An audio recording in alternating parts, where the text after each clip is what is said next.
A roundup of some of the day's other stories in brief.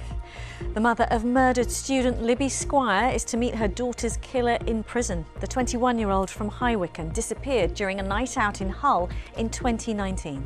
Pavel Relevich was sentenced to at least 27 years in prison.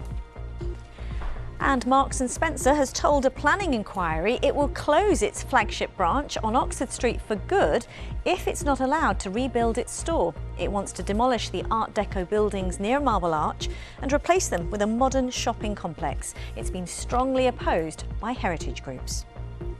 As we've been hearing, the rising cost of living has been affecting so many and in so many ways, including our pets. So much so, an animal welfare charity is urging Londoners not to abandon them after seeing a sharp increase in the number of cats and dogs being left on their doorstep. The human rights activist Peter Tatchell has said he's been arrested in Qatar after staging an LGBTQ protest. Ahead of the World Cup being hosted there next month, the veteran campaigner said that despite FIFA saying that discrimination will not be tolerated, they have failed to secure change in Qatar. The Qatari government said an individual was asked to move off a traffic roundabout, but no arrest had been made. And police want to speak to these three people after two women were attacked at London Bridge Station. The two victims were approached by a group of girls in the ticket hall on the 16th of September, who went on to throw them to the floor and stamp on their heads.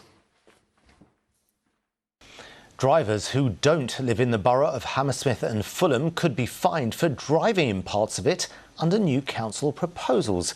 The local authority wants to use cameras to catch and fine drivers using some roads as a shortcut. The council says the trial on Wandsworth Bridge Road and other nearby streets will cut toxic air and ease congestion, but some residents and businesses believe it will just push traffic onto other streets.